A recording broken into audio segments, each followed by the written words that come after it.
கணினி உலகம் பயிற்சி எண் 5.7 நாங்களே படிப்போம் எழுதுவோம்.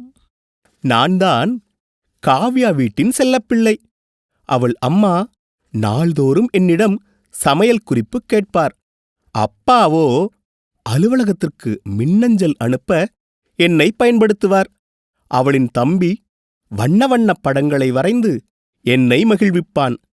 காவ்யா படிப்பதற்கு தேவையான தகவல்களை என்னிடம் பெறுவாள். அவளது தாத்தா புதிய செய்திகளை தெரிந்து கொள்ள என்னை பயன்படுத்துவார்.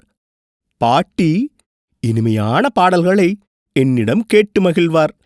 காவ்யா எனக்கு வைத்த பெயர் மின்னணு இயந்திரம். எனக்கு வேறு பெயரும் உண்டு. அது என்னவென்று உங்களுக்கு தெரியுமா? என்ன குழந்தைங்களா, பத்திய படிச்சு பார்த்தீங்களா? கேள்விகளை கேட்கலாமா?